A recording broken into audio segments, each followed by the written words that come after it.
ದುಬೈಗೆ ಹೋಗಿದ್ರೆ ಅದರಲ್ಲಿ ಎಸ್, ದುಬೈಲಿ ಏನು? ಒಂದು ಘಟ್ಟದವರೆಗೆ ಇರ್ಲಿಕ್ಕೆ ಚಾನ್ಸಸ್ ಇರುತ್ತದೆ ಇಲ್ಲಿ. ಹ್ಮ್. ಅಂದ್ರೆ ಕೆಲವೊಂದು ಪರ್ಸನಲ್ ಇಶ್ಯೂಸ್ ಹ್ಮ್. ಇರ್ಲಿಕ್ಕೆ ಆಗ್ಲಿಲ್ಲ ನನ್ಗೆ. ಹ್ಮ್. ಅಂದ್ರೆ ಅದೊಂದು ಲೆವೆಲ್ಗೆ ನನ್ಗೆ ತುಂಬಾ ಬರ್ಡನ್ ಅಂತ ಅನಿಸುವಾಗ ನಾನು ನನ್ನನ್ನು ನನ್ನ ಫ್ಯಾಮಿಲಿಯನ್ನು ರಕ್ಷಣೆ ಮಾಡ್ಲಿಕ್ಕೋಸ್ಕರ ನಾನು ಆ ಸೈಡ್ ಹೋಗ್ಲೇಬೇಕಾಗ್ತದೆ. ಅಂದ್ರೆ ಈ ನಾಟಕ, ಸಿನಿಮಾ ಎಲ್ಲವನ್ನು ಬಿಟ್ಟು ಹೋಗ್ಬೇಕಾಗುತ್ತೆ. ಅದು ಆ ಜರ್ನಿ ಎಲ್ರು ಹೇಳ್ತಾರೆ ನನ್ಗೆ ಫೋನ್ ಮಾಡಿ, ನೀನ್ ಹೋಗುವಾಗ ಯಾರಿಗೂ ಹೇಳಲಿಲ್ಲ, ಹೋಗುವಾಗ ನಮ್ಮ ಹತ್ರ ಹೇಳ್ಬೇಕಿತ್ತು, ನಾನು ಹೋಗ್ತಾ ಇದ್ದೇನೆ ಅಂತ ಹೇಳಿ. ಸಿ, ನಾನು ಈ ಇಂಡಸ್ಟ್ರಿಯನ್ನು ಚೂಸ್ ಮಾಡಿದ್ದು ನನ್ಗಿದೇ ಬೇಕು ಅಂತ ಹೇಳಿ. ನಾನು ಕಲ್ತದಕ್ಕೆ ಎಷ್ಟೋ ಕೆಲಸ ಸಿಗ್ಬೋದಿತ್ತು, ಬಟ್ ನಾನು ಇಲ್ಲೇ ಪರ್ಟಿಕ್ಯುಲರ್ ಆಗಿ ಇರ್ತೇನೆ, ಇಲ್ಲೇ ದುಡಿತೇನೆ, ಇಲ್ಲೇ ಏನಾದ್ರೂ ಸಾಧನೆ ಮಾಡ್ತೇನೆ ಅಂತೇಳಿ ನಾನು ಚೂಸ್ ಮಾಡಿದ್ದು. ಸೊ ಹಾಗಿರುವಾಗ ನಾನು ಎಲ್ಲವನ್ನು ಬಿಟ್ಟು ಹೋಗುವಾಗ ನನ್ಗೆಷ್ಟು ನೋವಿರ್ಬೋದು ಅಂತೇಳಿ ಯಾರು ಅರ್ಥ ಮಾಡ್ಕೊಂಡಿರ್ಲಿಲ್ಲ. ಯಾರು ಒಬ್ರು ಹೌದಲ್ಲ ನಿನ್ಗೆ ಎಷ್ಟು ಬೇಜಾರಾಗಿರ್ಬೋದಲ್ಲ ಇಂಡಸ್ಟ್ರಿ ಬಿಟ್ಟು ಹೋಗ್ಲಿಕ್ಕೆ ಅಂತೇಳಿ ಯಾರು ಸಹ ಕೇಳಲಿಲ್ಲ ನನ್ನ ಹತ್ರ. ಎಲ್ಲರೂ ಕೇಳಿದ ಒಂದೇ ಕ್ವೆಶನ್, ನೀನ್ ಹೋಗುವಾಗ ನಮ್ಗೆ ಹೇಳಿ ಯಾಕೆ ಹೋಗ್ಲಿಲ್ಲ, ನೀನೊಂದು ತಿಳಿಸಿ ಹೋಗ್ಬೇಕಿತ್ತು ಅಂತ ಹೇಳಿ. ನಾನು ಒಂದ್ ಸ್ವಲ್ಪ ದಿನ ಬ್ಯಾಂಗ್ಳೂರಲ್ಲಿ ಕೆಲಸ ಮಾಡ್ತಾ ಇದ್ದೆ. ಅಂದ್ರೆ ಇಲ್ಲಿ ನನ್ಗೆ ಆಫರ್ಸ್, ಲ್ಯಾಕ್ ಆಫ್ ಆಪರ್ಚುನಿಟಿ, ಅವಕಾಶಗಳ ಕೊರತೆ ಆಗುವಾಗ ನಾನು ಬ್ಯಾಂಗ್ಳೂರಲ್ಲಿ, ಅಂದ್ರೆ ನನ್ಗೆ ಇಲ್ಲಿ ಫೈನಾನ್ಷಿಯಲಿ ತುಂಬಾ, ಅಂದ್ರೆ ನಿಮಗೆ ಇದರಲ್ಲಿ ಸಿನಿಮಾದಲ್ಲಿ ಅವಕಾಶ ಇರಲಿಲ್ಲ, ಇಲ್ಲ ಸಿನಿಮಾದಲ್ಲೂ ಇಲ್ಲ. ಆಮೇಲೆ ನಾನು ಕಾಮಿಡಿ ಗಿಲಾಡಿ ಹೋಗಿದ್ರಿಂದ ನನ್ಗೆ ಇಲ್ಲಿ ನಾಟಕದಲ್ಲಿ ಸಹ ರೀಪ್ಲೇಸ್ ಆಗಿತ್ತು, ಬೇರೆಯವ್ರು ಬಂದಿದ್ರು.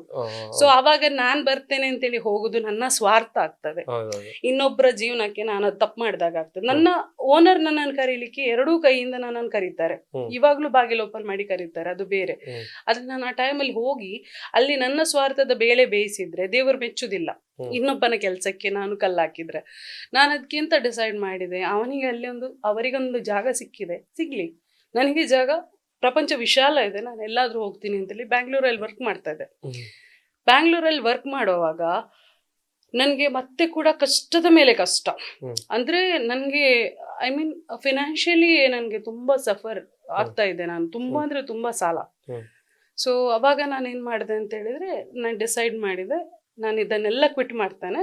ನಾನು ಅಂದ್ರೆ ಬ್ಯಾಂಗ್ಳೂರಲ್ಲಿ ಇರೋವಾಗ ನನ್ಗೆ ಹೇಗಾಗ್ತಿತ್ತು ಅಂತ ಹೇಳಿದ್ರೆ, ಈ ಮೆಸೇಜಸ್ ಎಲ್ಲ ನೋಡುವಾಗ ಎಲ್ಲ ಆಪರ್ಚುನಿಟಿ ಅದು ಇದೆಲ್ಲ ಇದೆ, ನನ್ಗೆ ಯಾಕಿಲ್ಲ ಅನ್ನೊಂದು ಕ್ವೆಶನ್ ನನ್ನ ಹತ್ರ ತುಂಬಾ ಇತ್ತು. ನನಗೆ ನನ್ನನ್ನು ಯಾಕೆ ಕರೀತಾ ಇಲ್ಲ, ನನ್ನನ್ನು ಯಾಕೆ ಎಲ್ರಿಗೂ ಬರ್ತಾ ಇದೆ, ನನ್ಗೆ ಯಾಕೆ ಬರ್ತಾ ಇಲ್ಲ, ನನ್ಗೆ ಯಾಕೆ ಸಿಗ್ತಾ ಇಲ್ಲ ಅಂತೇಳಿ ಒಂದು ಬೇಜಾರಾಗ್ತಾ ಇತ್ತು ನನ್ಗೆ.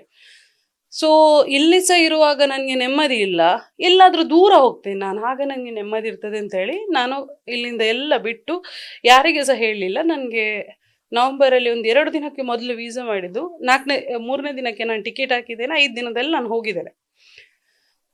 ಸೊ ನನ್ನ ಹತ್ರ ಕ್ವೆಶನ್ ಎಲ್ಲ ಕೇಳೋರು ಇಷ್ಟೇ, ಈರ್ ಪೋನಗದಾಯ ಪಂತಿಜಾರ್, ಈರ್ ಪೋನಗೊಂಚಿ ಪಂತೋಡು ಹೇಳ್ಬೇಕಿತ್ತು ನನಗೆ ಸಹ ಹೇಳಲಿಕ್ಕೆ ಆಸೆನೆ ನಿಮ್ಮ ಹತ್ರ. ನಾನು ಹೇಗೆ ಹೇಳಲಿ, ನಾನೆಲ್ಲ ನನ್ನ ಜೀವನ ಅಂತ ತಕೊಂಡಂತ ಇಂಡಸ್ಟ್ರಿಯನ್ನು ನಾನು ಬಿಟ್ಟು ಹೋಗ್ತಿದ್ದೇನೆ ಅಂತೇಳಿ ಹೇಗೆ ಹೇಳಲಿ. ಸೊ ಅಲ್ಲೋಗಿ ಕೆಲಸ ಸ್ಟಾರ್ಟ್ ಮಾಡಿದೆ. ಅಲ್ಲಿ ಹೋದ್ರೆ ಸಹ ಗೊತ್ತುಂಟಲ್ಲ, ಸ್ಟ್ರಗಲ್ ಇದೆ, ಕೆಲಸ ಹುಡುಕ್ಬೇಕು, ಕೆಲಸ ಹೌದೌದು, ವಿಸಿಟ್ ಅಲ್ಲಿ ಓದೋದು, ಕೆಲಸ ಅಲ್ಲಿ ಹುಡುಕಿ ಒಂದು ಕೆಲಸ ಸಿಕ್ತು. ಅಲ್ಲೊಂದ್ 2 ತಿಂಗಳು ದುಡ್ದಾದ್ಮೇಲೆ ಸ್ಯಾಲ್ರಿ ಸಿಕ್ಲಿಲ್ಲ, ಅದನ್ನು ಇದು ಮಾಡಿ ಇನ್ನೊಂದು ಕಂಪನಿಯಲ್ಲಿ ಕೆಲಸ ಹುಡುಕಿ ಲಾಸ್ಟಿಗೆ ಒಂದು ಬ್ಯಾಂಕಲ್ಲಿ ಕೆಲಸ ಆಗಿ, ಕೆಲಸ ಕನ್ಫರ್ಮ್ ಆಗುವಾಗ ಕೃಷ್ಣನ್ ಪ್ರಣಯ ಸಖಿ ಹಿಟ್ ಆಯ್ತು. ಕಾಲ್ ಬಂತು, ನಾನು ತಿಳ್ಕೊಂಡ್ರೆ ಓಕೆ, ನಾನು ಇದನ್ನು ಕ್ವಿಟ್ ಮಾಡಿ ನಾನು ಇಲ್ಲಿ ಬರ್ತೇನೆ, ಬೆಂಗಳೂರಲ್ಲಿ ಆಪರ್ಚುನಿಟಿ ಸಿಗ್ಬೋದು ಅಂತೇಳಿ. ಬಟ್ ಆದ್ರೆ ನಮಗೆ ಫಸ್ಟ್ ನೆನಪಾದದ್ದು ಸಾಲದ ಅಮೌಂಟ್ಗಳನ್ನು ಹೇಗೆ ತೀರಿಸೋದು. ಒಮ್ಮೆಲೆ ನನ್ಗೆ ಅಷ್ಟು ಆಫರ್ಗಳು ಬರ್ಲಿಕ್ಕೆ ಚಾನ್ಸಸ್ ಇಲ್ಲ. ಎಗೇನ್ ನನ್ಗೆ ಏನೂ ಬರದೇ ಇದ್ರೆ ತಿರ್ಗಾ ನನ್ಗೆ ಅವಕಾಶಗಳ ಕೊರತೆ ಆದ್ರೆ ನಾನು ಏನ್ ಮಾಡ್ಬೇಕು.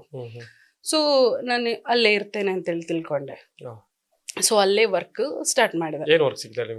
ಅಲ್ಲೇ ನಾನು ಹುಡುಕಿದ್ದೆ, ಯಾರು ಸಪೋರ್ಟ್ ಮಾಡಿಲ್ಲ, ನೋಬಡಿ ಸಪೋರ್ಟೆಡ್. ನಾನೇ ಎಲ್ಲಾ ಕಡೆಗೆ, ನನ್ಗೆ ದುಬೈ ಅಂದ್ರೆ ಏನು ಅಂತೇಳಿ ನಾವು ಹೀಗೆ ವಿಸಿಟ್ ಮಾಡ್ತಿದ್ದೆವು, ಅಂದ್ರೆ ಪ್ರೋಗ್ರಾಮ್ಸ್ ಎಲ್ಲ ಇದ್ರೆ ಅಷ್ಟೇ ಗೊತ್ತಿತ್ತು ನಂಗೆ. ಬಟ್ ಅಲ್ಲಿ ದುಬೈಯಲ್ಲಿ ನಮ್ಮ ತುಳುನಾಡಿನ ಜನರು ತುಂಬಾ ಇದ್ದಾರೆ ಅನ್ನೋ ಒಂದು ಧೈರ್ಯ ಇತ್ತು, ಅಂದ್ರೆ ನಮ್ಮ ಊರ್ ತರಾನೇ ಅನ್ನೋ ಒಂದು ಧೈರ್ಯ ಇತ್ತು. ಇನ್ನೊಂದು ಏನಂದ್ರೆ ಲೇಡೀಸ್ಗೆ ತುಂಬಾ ಸೇಫ್ ಪ್ಲೇಸ್ ಅನ್ನೋದು ತುಂಬಾ ಧೈರ್ಯ ಇತ್ತು. ಆಮೇಲೆ ಹೋಗ್ಲಿಕ್ಕೆ ಬರ್ಲಿಕ್ಕೆ ಮೆಟ್ರೋ ಅದು ಇದು ಅಂತ ಹೇಳಿ, ಬಟ್ ನಮ್ಗೆ ಓದ್ಲಿಕ್ಕೆ ಬರೀಲಿಕ್ಕೆ ಬರೋದ್ರಿಂದ ಎಲ್ಲೂ ಕೇಳ್ಕೊಂಡು ಏನೋ ಮಾಡ್ಕೊಂಡು ಹೋಗ್ಬೋದು. ಸೊ ಹಾಗೆ ಹೋಗಿ ಹೋಗಿ ಹುಡುಕಿ ದೇವರ ದಯೆಯಿಂದ ಒಂದು ಒಳ್ಳೆ ಕೆಲಸ ಸಿಕ್ಕಿತ್ತು. ಏನ್ ಜಾಬ್ ಆಯ್ತು? ದುಬೈ ಇಸ್ಲಾಮಿಕ್ ಬ್ಯಾಂಕ್ ಅಲ್ಲಿ ವರ್ಕ್ ಮಾಡ್ತಾ ಇದ್ದೆ ನಾನು. ಬಟ್ ವರ್ಕ್ ಎಲ್ಲ ಚೆನ್ನಾಗೇ ನಡೀತಾ ಇತ್ತು. But unfortunately some of the medical issues ನಾನು ತಿರ್ಗಾ ಇಲ್ಲಿ ಬಂದೆ. ಹೌದು, ಬರ್ಬೇಕಾಯ್ತು ಬಂತು. ಆಮೇಲೆ ನನ್ಗೆ ಎಷ್ಟು ವರ್ಷ ಅಲ್ಲಿದ್ರಿ? ನಾನು 2 years, ಅದರಲ್ಲೊಂದು 3 to 4 months ನನಗೆ ಕೆಲಸ ಹುಡುಕ್ಲಿಕ್ಕೆ ಹೋಗಿದೆ. ಮತ್ತೆ 2 months ಕೆಲಸ ಹುಡುಕ್ಲಿಕ್ಕೆ ಹೋಗಿದೆ. ಮತ್ತೆ ಒಂದು 2 months ಒಂದು ಕಂಪನಿಯಲ್ಲಿ ನಾನು ವರ್ಕ್ ಮಾಡಿ ನನಗೆ ಸಂಬಳ ಸಿಗ್ಲಿಲ್ಲ. ಮತ್ತೆ ತಿರ್ಗಾ 1 month ಅಲ್ಲಿ 1 month ಇಲ್ಲ, ಒಂದು 10 ದಿನ ನಾವು ಹುಡುಕುವಾಗಲೇ ನಮಗೆ ಬೇರೆ ಕಂಪನಿಯಲ್ಲಿ ಕೆಲಸ ಆಯ್ತು, ಬ್ಯಾಂಕಲ್ಲೇ ಆಯ್ತು. ಸೊ ಅದರಲ್ಲೇ ವರ್ಕ್ ಮಾಡ್ತಿದ್ದ. ಸೊ ಅಲ್ಲಿ ಅಲ್ಲಿಂದ ಮತ್ತೆ ರಿಟರ್ನ್ ಆದ. 2 year ಅಲ್ಲಿ ನಿಮಗೆ ಇಲ್ಲಿಂದ ಯಾರು ಕಾಲ್ ಮಾಡಲಿಲ್ಲ ಆಫರ್ ಇದೆ ಬಾ ಇಲ್ಲ ಇದಿದೆ ಅಂತ? ಎಂತ ಸುದ್ದಿ ಇರಲಿಲ್ಲ ಯಾರ್ದು? ಇಲ್ಲ, ಆಫರ್ ಇದೆ ಅಂತಲ್ಲ, ನನ್ಗೆ ಕೆಲವರು ಮೆಸೇಜ್ ಮಾಡಿ ವಿಶ್ ಮಾಡೋದು, ದುಬೈಲಿ ಇದ್ದೀಯಾ, ಒಳ್ಳೆ ವಿಷಯ, ಒಳ್ಳೆ ಸಂಬಳ ಬರ್ತಾ ಇದೆ, ನೋಡುವಾಗ ನಿನ್ನ ಲೈಫ್ ಸ್ಟೈಲ್ ಖುಷಿ ಆಗ್ತಾ ಇದೆ.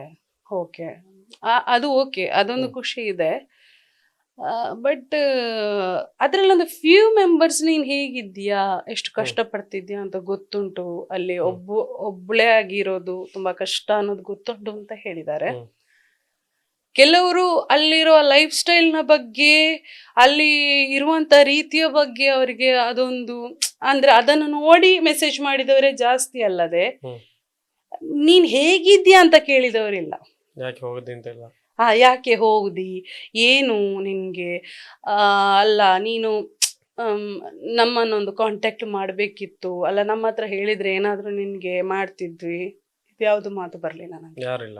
ಇಲ್ಲ, ಯಾರು ಬರ್ಲಿಲ್ಲ. ಜೊತೆಗೆ ಆಕ್ಟಿಂಗ್ ಮಾಡಿದವರು, ನಿಮ್ಮನ್ನು ಕರೆಸ್ಕೊಂಡು ಜೊತೆಗೆ ಆಕ್ಟ್ ಮಾಡಿದವರಿಗೆ ಹೇಗೆ ಅಂತ ಹೇಳಿದ್ರೆ, ನಾನು ಅವ್ರ ಹತ್ರ ಹೇಳ್ದೆ ಹೋದೆ ಅನ್ನುವಂತ ಒಂದು ಬೇಜಾರು.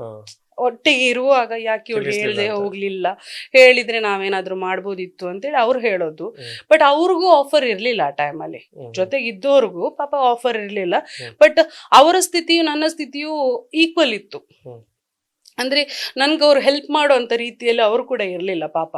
ಅವ್ರನ್ನ ನಾವು ತಪ್ಪು ಹೇಳ್ಬಾರ್ದು. ಬಟ್ ಬ್ಲೆಸ್ ಮಾಡಿದ್ದಾರೆ ಎಲ್ರೂ, ಒಳ್ಳೇದಾಯ್ತು, ಹೋಗಿದ್ಯಾ ಬಂದಿದ್ಯಾ ಹಾಗೆ ಹೀಗೆ ಅಂತೇಳಿ. ಬಟ್ ಅಲ್ಲಿ ಸ್ಟ್ರಗಲ್ ಲೈಫ್ನ ಯಾರಿಗೂ ಹೇಳಲಿಕ್ಕೆ ಹೋಗ್ಲಿಲ್ಲ ಇದುವರೆಗೆ. ನೋಡಿ.